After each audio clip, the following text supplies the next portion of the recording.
Hi viewers, నేను doctor జ్యోతి, fertility expert, leading team 49 మాట్లాడుతున్నాను. ఈరోజు మనం ఒక వెరీ ఇంపార్టెంట్ కామన్ టాపిక్ అన్నమాట. అంటే చాలామంది న్యాచురల్గా ప్రెగ్నెన్సీ రావట్లేదు, మనం ఏమి చేయాలి న్యాచురల్గా ప్రెగ్నెన్సీ రావటానికి, న్యాచురల్గా ప్రెగ్నెన్సీ రాలేదంటే రీజన్స్ ఏంటి అని చాలామంది అడుగుతున్నారు. ఈ వీడియో ద్వారా మనము న్యాచురల్గా ప్రెగ్నెన్సీ వచ్చేది, మళ్ళీ ప్రాబ్లమ్స్ ఏంటి, రీజన్స్ ఏంటి ప్రెగ్నెన్సీ రాకపోవటానికి, దీని గురించి డిస్కషన్ చేస్తాం. సో ఒక లేడీకి, ఒక కపుల్ అన్నమాట, హస్బెండ్ అండ్ వైఫ్కి న్యాచురల్గా ప్రెగ్నెన్సీ అనేది వాళ్ళ రైట్ అన్నమాట. అంటే ఎవ్రీ కపుల్కి ఒక రైట్, హక్కు అన్నట్టు.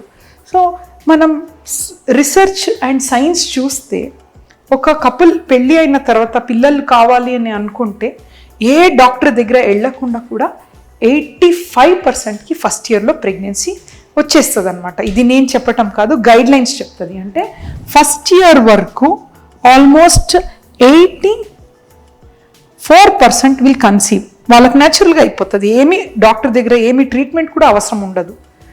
సెకండ్ ఇయర్లో ఆల్మోస్ట్ 92%కి న్యాచురల్గా అవుతుంది అన్నట్టు, ఏమి ట్రీట్మెంట్ తీసుకోకుండా కూడా. థర్డ్ ఇయర్ వరకు కూడా ప్రెగ్నెన్సీ కాలేదంటే మిగిలిన 8%. వీళ్ళకి కంపల్సరీ కొంచెం అంటే ట్రీట్మెంట్ అనేది ఏంటి అని మనం ఫైండ్ అవుట్ చేసుకోవాలి.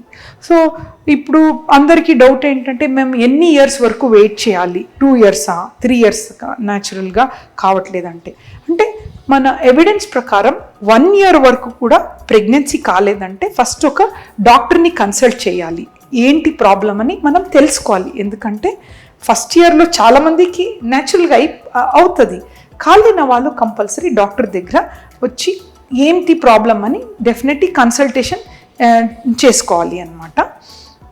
అండ్ కొన్ని సిచ్యుయేషన్లో సపోజ్ హస్బెండ్స్కి ఆల్రెడీ స్పర్మ్ చాలా తక్కువ ఉంది అని ముందే తెలిస్తే they don't have to wait for 1 year, తొందరగానే రావచ్చు. ఇంకా కొన్ని situation ladies age 40 years above ఉందనుకోండి, మళ్ళీ వాళ్ళు 1 ఇయర్ వెయిట్ చేయకూడదు. ఎందుకంటే ఆ ఏజ్లో ఎగ్స్ అని తక్కువ అవుతూ ఉంటుంది అనమాట. సో సమ్ కండిషన్స్ వెయిట్ చేయాల్సింది అవసరం ఉండదు అనమాట. Now we'll understand what are the causes for infertility అన్నట్టు. అంటే పిల్లలు లేక ఎందుకు పిల్లలు అవ్వట్లేదంటే మెయిన్ 4 రీజన్స్ ఉంటాయి అన్నమాట. వన్ ఈజ్ ఫీమేల్ ఫ్యాక్టర్స్, లేడీస్లో ఉన్న ప్రాబ్లమ్స్ అన్నట్టు. సెకండ్, మేల్స్లో ఉన్న ప్రాబ్లమ్స్ అన్నట్టు. థర్డ్, ఇద్దరిలో చిన్న చిన్న కంబైన్డ్ ప్రాబ్లమ్స్ ఉంటాయి. ఇంకా ఫోర్త్లో అన్ఎక్స్ప్లెయిన్డ్ ఇన్ఫర్టిలిటీ. అంటే అందరు డాక్టర్స్ దగ్గర వెళ్తే కూడా డాక్టర్స్ అందరూ అన్ని టెస్ట్ బాగుంది, మీకు ఏం ప్రాబ్లం లేదంటారు, బట్ వాళ్ళకి 5 ఇయర్స్ 6 ఇయర్స్ 7 ఇయర్స్ తర్వాత కూడా పిల్లలు పుట్టరు. సో అక్కడ మైక్రోమాలిక్యులర్ లెవెల్లో ఇష్యూస్ ఉంటాయి అన్నమాట, నార్మల్ టెస్ట్లో కనిపించదు.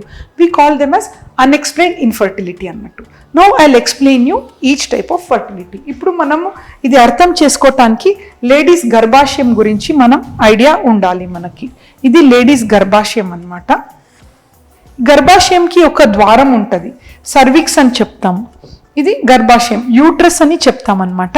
ఈ యూట్రస్లో ఒక లైనింగ్ ఉంటుంది, గర్భాశయం లోపల ఒక లైనింగ్ ఎండోమెట్రియం అని చెప్తాం, చాలా ఇంపార్టెంట్. ఇది గర్భాశయం, యూట్రస్ అని చెప్తామన్నమాట.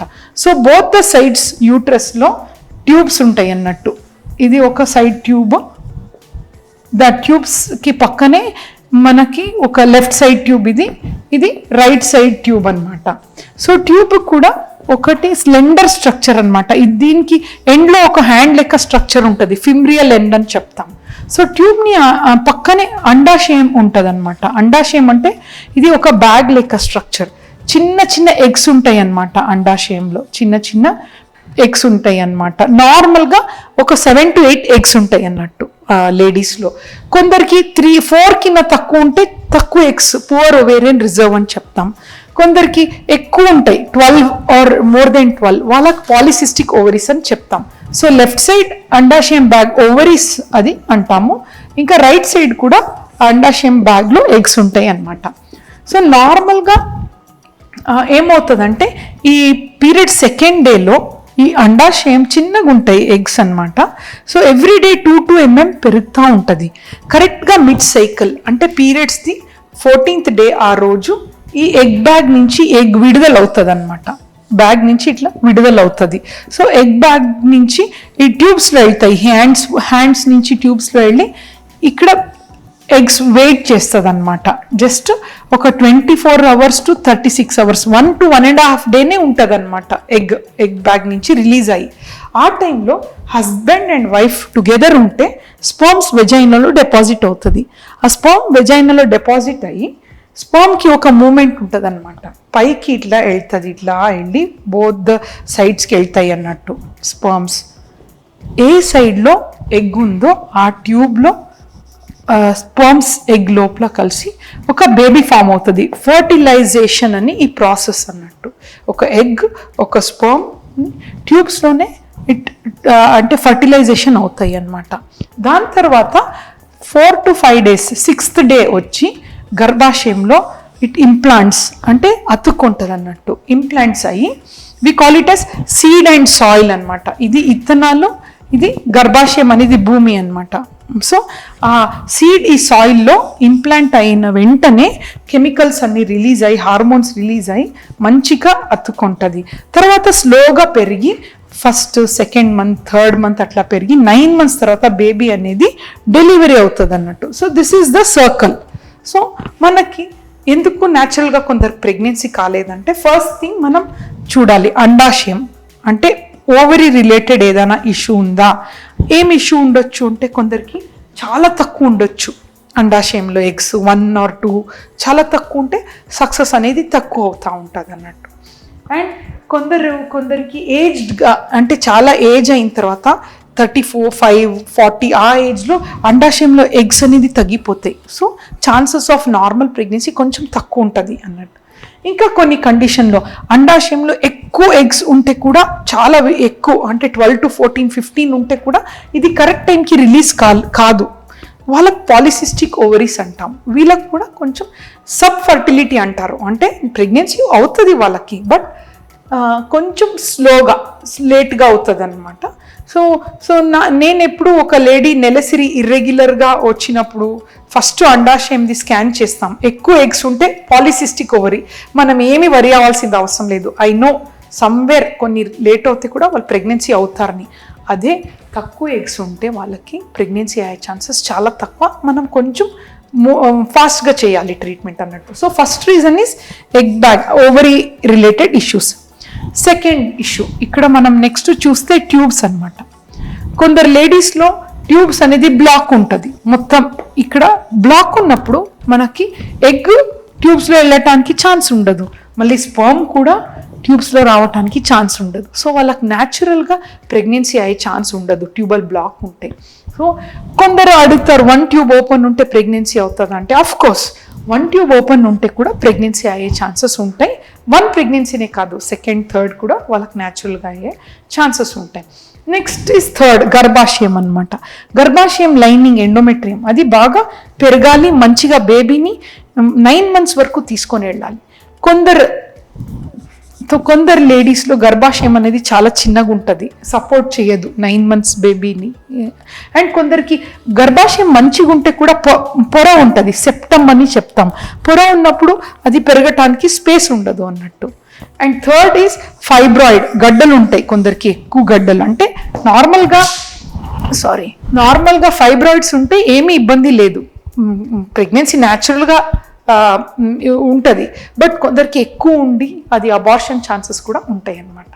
అండ్ ఇంకొక ఇష్యూ ఏంటంటే గర్భాశయం అనేది ఒక బలూన్ లెక్క స్ట్రక్చర్, చిన్నగా ఉంటుంది 6 centimeters.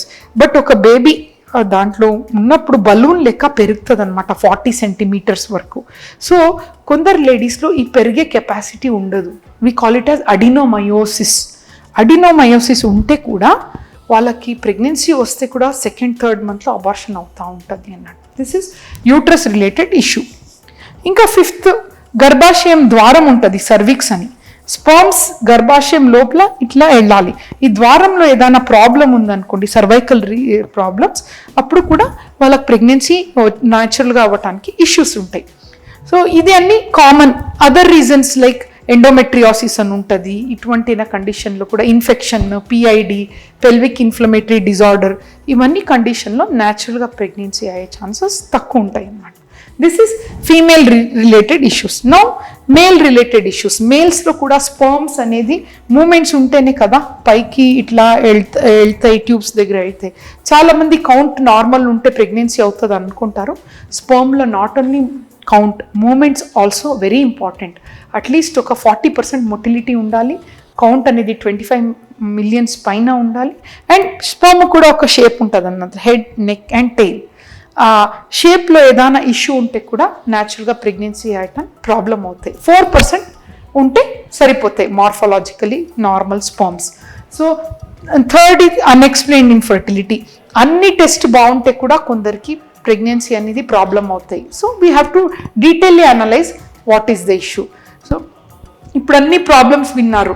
Science is advance so much, అంటే ఏ ప్రాబ్లం ఉంటే కూడా దానికి తగిన ట్రీట్మెంట్ ఉంది. మనం fertility maybe 25 years back success rate చాలా తక్కువ ఉండింది, బట్ ఇప్పుడు because of so much of research and so much of awareness చాలా మందికి ముందు ట్యూబ్స్లో ప్రాబ్లం ఉంటే అస్సలు పిల్లలు పట్టురు అని వాళ్ళు, అండ్ స్పర్మ్స్లో ప్రాబ్లం ఉంటే అస్సలు తండ్రి కాలేరు అని చెప్పేవాళ్ళు. బట్ ఇప్పుడు అట్ ప్రజెంట్ సిచ్యుయేషన్ ఏమి ప్రాబ్లమ్స్ ఉంటే కూడా సొల్యూషన్ ఉంది, because science has developed so much. Any problem solution ఉంటుంది అనమాట. So this is about causes of fertility. Thank you so much. Hi friends, నేను డాక్టర్ జ్యోతి, ఫర్టిలిటీ ఎక్స్పర్ట్, లీడింగ్ టీమ్ 49 మాట్లాడుతున్నాను. ఈరోజు మనము ఒక కామన్ టాపిక్, అంటే IUI అంటే ఏంటి అని చాలామంది అడుగుతారు. ఆ టాపిక్ గురించి డిస్కస్ చేస్తాం. ఈ IUI అనేది ఇంట్రా యూట్రైన్ ఇన్సెమినేషన్ అనేది దీని ఫుల్ ఫామ్. ఇది యూజువలీ ఎవరికి చేస్తారు అనేది ఇంపార్టెంట్. ఇది